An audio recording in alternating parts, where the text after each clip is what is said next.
Ayan, kahit nag-load na kami ng kasamahan ko, 20 Saudi Riyal, hindi pa rin kami maka-receive ng OTP sa Enjust app.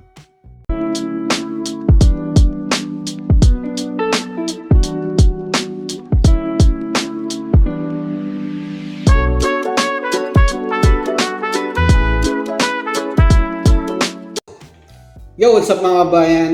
Paano tumawag sa Enjust Pay app pag naka-encounter po tayo ng problema? Yan, katulad po sa kasamaan ko kay Richard. Shoutout sa iyo, Richard. Ang problema niyang na-encounter sa Enjust Pay app, hindi po siya maka-receive ng OTP.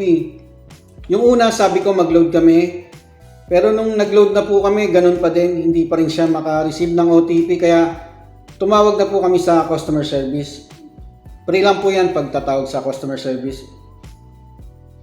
At kung meron po kayong ibang na-encounter na problema katulad ng mga delay transfer or iba pang problema sa Enjust Pay app, itawag nyo lang po mga kabayan.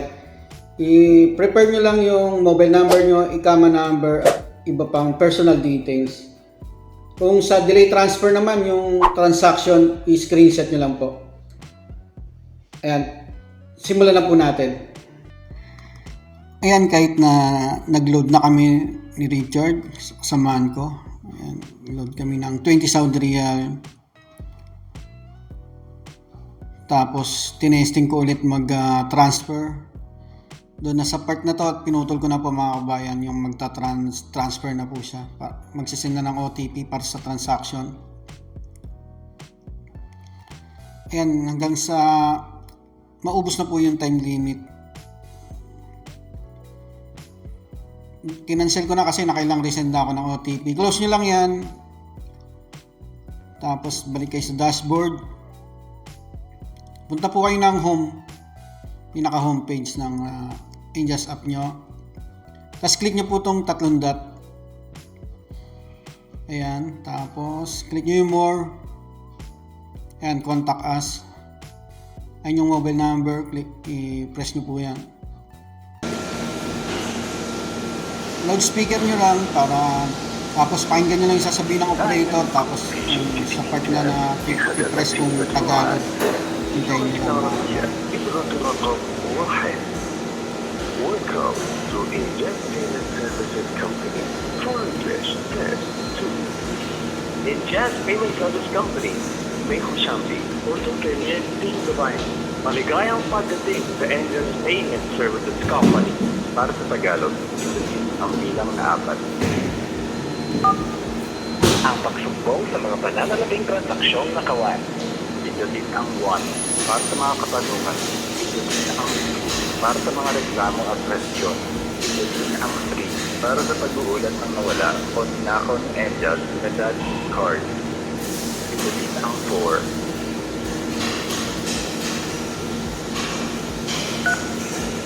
Maaaring magantay. Ang inyong tawag ay sasagutin ng aming customer service representative. Sa katiyakan ng kalidad, ang tawag na ito ay may tatagad. Magandang po sa inyo, si Jerry po ito ang mga palilingkod. Hello sir, magandang gabi po. Magandang gabi po. Sir, hindi ako maka-receive ng OTP. Ano pong pangalan ninyo? Richard Tolosa. Sir, may earphone po ba kayo, headset? Naka ano May po? earphone po kayo? Naka loudspeaker po. Pwede po pa-turn up? Saglit po. Hello sir. Hello? Hindi ko marinig Hello sir po. pag sira po kasi yung ano na ito eh. Ano po ang full name ninyo? Sige po, Mr. Richard, yung ikama number niyo po. Mobile number niyo po, Mr. Richard. Kailan po birthday niyo, Mr. Richard? Dahil lang po, first ko lang po. Sige po. Hello, Mr. Richard, salamat sa paghihintay.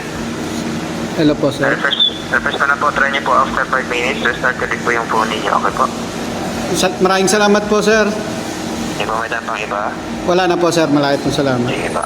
Welcome po, salamat po daw sa inyo, tapang iba siya. Ayun na instruction ni kabayan sa atin na restart lang po muna natin yung cellphone natin. Yan, punta kayo sa power option. Tapos press nyo yung restart.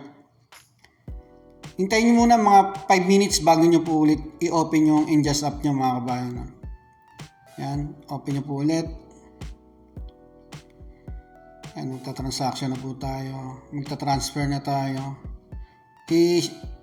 Pinorward ko na sa part na magta-transfer mga kabayan para titestingin lang naman natin kung nasolve na yung problema na makareceive na ng OTP. Yan kasi pag ta-transfer nyo yan, magsisend ng OTP dapat ang Ingest app Ingest Pay app.